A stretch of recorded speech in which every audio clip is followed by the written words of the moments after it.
Doctor బాబు జగజీవన్ రామ్ గారి 118వ జయంతి సందర్భంగా ఆ మహనీయుడికి నివాళులు అర్పించుకుంటా ఉన్నాం. వారి జన్మదినోత్సవం సందర్భంగా అందరికీ హృదయపూర్వక శుభాకాంక్షలు తెలియజేస్తా ఉన్నాను. బాబు జగజీవన్ రామ్ గారు భారతదేశానికి గొప్ప రాజ్యాంగాన్ని అందించి డాక్టర్ బిఆర్ అంబేద్కర్ గారు దళిత వర్గాలకి నిమ్న వర్గాలకి అనేక రకాల మేళ్లు చేకూర్చే విధంగా రాజ్యాంగంలో పొందుపరిస్తే ఆ రాజ్యాంగానికి రక్షకుడిగా సుదీర్ఘ కాలం పార్లమెంటేరియన్గా ఒక రక్షకుడిగా రాజ్యాంగానికి నిలబడ్డటువంటి వ్యక్తి బాబు జగజీవన్ రామ్ గారు. కేంద్రంలో అనేక శాఖలకి మంత్రిగా పనిచేసి ప్రతి శాఖలో తనదైన ముద్ర వేసినటువంటి వ్యక్తి బాబు జగజీవన్ రామ్ గారు. ప్రధానమంత్రి అయ్యే అన్ని అవకాశాలు ఉండి ఆ రోజు అధికారంలో మరి వారిని రానివ్వకుండా కేవలం దళితుడనే సాకుతో అడ్డుకున్నటువంటి పెద్దలను చూసాం.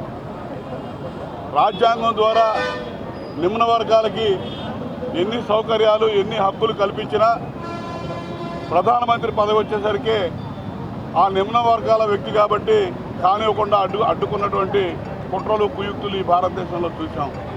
భారతదేశ ఉప ప్రధానిగా, కార్మిక మంత్రిగా, వ్యవసాయ మంత్రిగా, రక్షణ మంత్రిగా ఆయన చేసిన సేవలు, ఆయన ఇచ్చినటువంటి మరి పిలుపు కానీ, ఆయన అందించినటువంటి కార్యక్రమాలు కానీ, ఆయా శాఖల్లో వారు బడుగు బలహీనలకి అందించినటువంటి ఫలాలు కానీ ఇప్పుడు కూడా గుర్తుంటాయి. అటువంటి వ్యక్తికి ఈ రోజున నిజమైన నివాళులు మనందరం అర్పిస్తూ ఉన్నాం. తెలుగుదేశం ప్రభుత్వం వచ్చిన కాడి నుంచి బాబు జగజీవన్ రామ్ గారికి నిజమైన గుర్తింపు, గౌరవం వచ్చిందని చెప్పుకోవాలి. ఉమ్మడి రాష్ట్రంలో బాబు జగజీవన్ రామ్ గారి కాంస్య విగ్రహం పెట్టినా, వారి పేరు మీద పెద్ద కమ్యూనిటీ హాల్ నిర్మాణం చేసిన మొట్టమొదటిసారి ఆ కార్యక్రమాన్ని నిర్వహించింది ఎన్టీ రామారావు గారు అని చెప్పి చెప్పడానికి నేను చాలా సంతోషిస్తూ ఉన్నాను.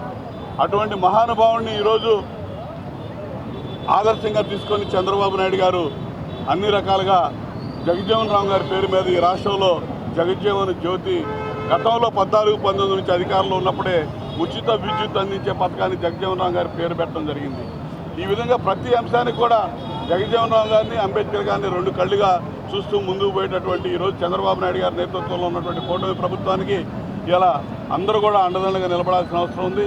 ఇటువంటి మహనీయులకి నిజమైన నివాళులు అర్పించడం అంటే కుట్రపూరితంగా వ్యవహరిస్తున్నటువంటి జగన్మోహన్ రెడ్డి లాంటి వ్యక్తులకి, సమాజంలో దళితుల మధ్య విభేదాలు సృష్టించినటువంటి జగన్మోహన్ రెడ్డి లాంటి వ్యక్తులకి బుద్ధి చెప్పినప్పుడే నిజమైన నివాళులు అర్పించిన వాళ్ళం అవుతామని చెప్పి సందర్భంగా తెలియజేస్తూ ఆ మహనీయుడికి మరొకసారి నివాళులు అర్పిస్తూ సెలవు తీసుకుంటా ఉన్నాను.